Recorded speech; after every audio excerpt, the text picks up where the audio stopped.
அன்பு தமிழ் நெஞ்சங்களுக்கு ஆஸ்ட்ரோ தமிழ் மகளின் இனிய வணக்கங்கள்.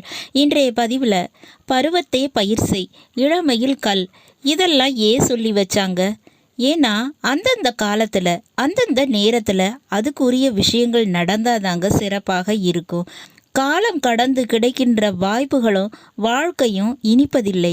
வாழ்க்கைன்றது சரியான முறையில் அமைத்து கொள்ள உரிய காலகட்டம்னு பார்த்தா அது 20 வயது முதல் 40 வயது வரை உள்ள காலகட்டம் தாங்க. அந்த காலகட்டத்தில் வாழ்க்கையை சிறப்பாக அமைச்சுக்கிட்டோம்னா வாழ்க்கையோட பிற்பகுதி இனிப்பாக இருக்கும், நிம்மதியாக இருக்குங்க. இதைத்தான் ஒவ்வொரு ராசியினருக்கும் 20 வயது முதல் 40 வயது வரை உள்ள காலகட்டங்களில் அவங்களுக்கு நடக்கக்கூடிய பலன்கள் குறித்து ஒவ்வொரு ராசிக்கும் பார்த்துட்டு வரோம். அந்த வரிசையில் இன்றைய பதிவில் மிதுன ராசியில் பிறந்த நண்பர்களுக்கு இந்த 20 வயது முதல் 40 வயது வரை கிடைக்க போகின்ற பலன்கள், நடக்க போகின்ற விஷயங்கள் குறித்து பார்த்துடலாம். பதிவினை முழுமையாக பாருங்க. பதிவு பிடிச்சிருந்தா லைக் பண்ணி கமெண்ட் பண்ணி மற்ற நண்பர்கள் உறவினர்கள் பயன்பெற அவங்களுக்கும் ஷேர் பண்ண மறந்துடாதீங்க. இதுவரை நம்முடைய ஆஸ்ட்ரோ தமிழ் மகள் சேனலை சப்ஸ்கிரைப் பண்ணாத நண்பர்கள் சப்ஸ்கிரைப் பண்ணி கூடவே தெரிகிற பெல் ஐகானை கிளிக் பண்ணி ஆல் ஆப்ஷன்ஸும் செலக்ட் பண்ணி வச்சுக்கோங்க. மிதுன ராசியில் பிறந்த நண்பர்களே, 20 வயது முதல் 40 வயது காலகட்டத்தில் உங்கள் வாழ்க்கையில் என்ன நடக்கும், எப்படி நடக்கும்? உங்களுடைய ராசி அதிபதி புதன் பகவான்க. உங்களுக்கு உங்கள் வாழ்க்கையில் 19 வருடங்களை முழுமையாக எடுத்துக்கொள்கின்ற ஒரு கிரகம் தரக்கூடிய பலன்களை தான் இந்த பதிவில் நான் சொல்ல போகிறேன். உங்கள் மிதுன ராசியில் மிருகசீரிஷம், திருவாதிரை, புனர்பூசம் என்ற 3 நட்சத்திரங்கள் அடங்கி இருக்கு.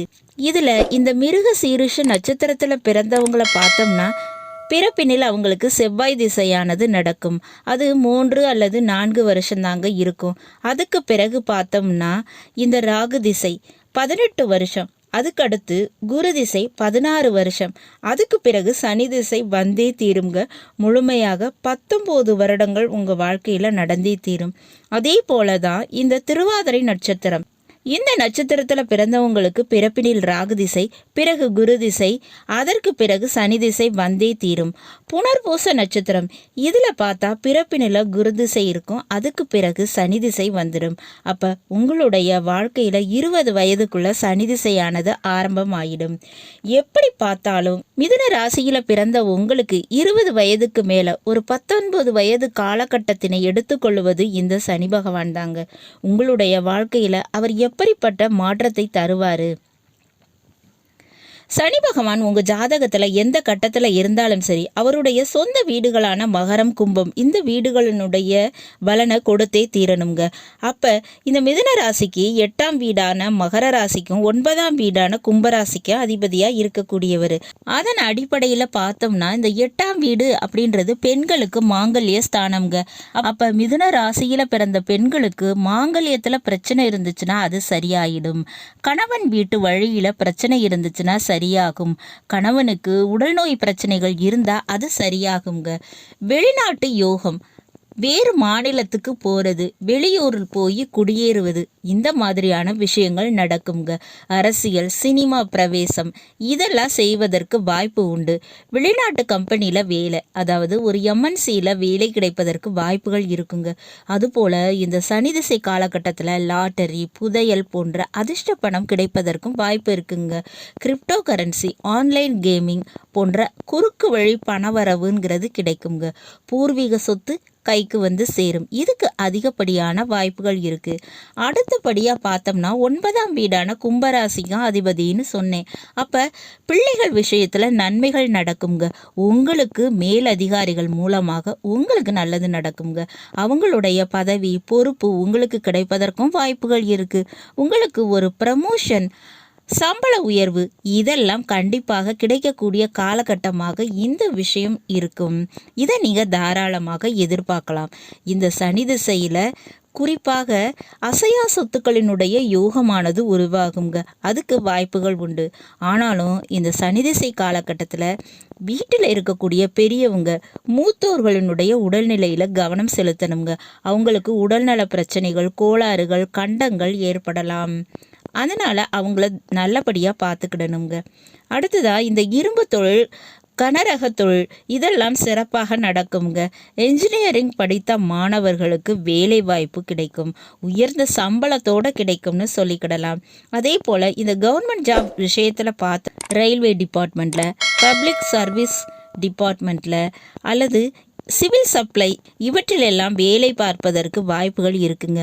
மருத்துவத்துறை, ஹியூமன் வெல்ஃபேர் இதிலெல்லாம் வேலை கிடைப்பதற்கு வாய்ப்பு இருக்குது.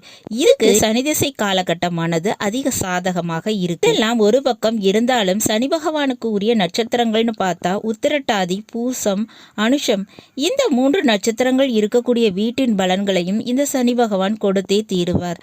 அதன் அடிப்படையில் பார்த்தோம்னா மிதுன ராசிக்கு 2ஆம் வீடான கடகராசியில தான் இந்த பூச நட்சத்திரமானது அமைந்து இருக்குதுங்க. அப்போ குடும்பத்தில் பண வருவாய் இருக்கும், குடும்ப கடன் பிரச்சனைகள் கொஞ்சம் தீரும், குடும்ப பொருளாதாரம் சீராகும், குடும்ப பொறுப்புகள் உங்களுக்கு வந்து சேருங்க.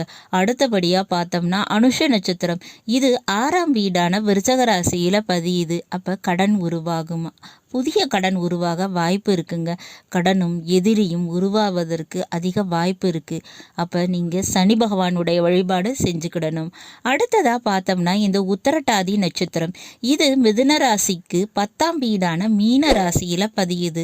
அப்போ தொழில் யோகமானது உண்டு, கர்மயோக பலன்கள் நிச்சயமாக நீங்கள் அனுபவிப்பீங்க. நான் ஏற்கனவே சொன்ன மாதிரி கடன், எதிரி இதெல்லாம் உருவாவதற்கு இந்த சனி திசை வாய்ப்பு கொடுக்குங்க.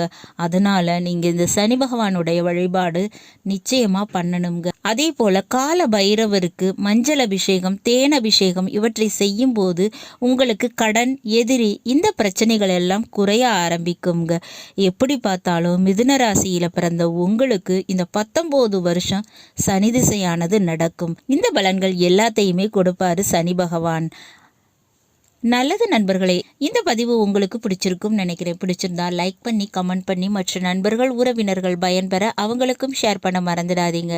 இதுவரை நம்முடைய ஆஸ்ட்ரோ தமிழ் மகள் சேனலை சப்ஸ்கிரைப் பண்ணாத நண்பர்கள் சப்ஸ்கிரைப் பண்ணி கூடவே தெரியாத பெல் ஐக்கானை கிளிக் பண்ணி ஆல் ஆப்ஷன்ஸும் செலக்ட் பண்ணி வச்சுக்கோங்க.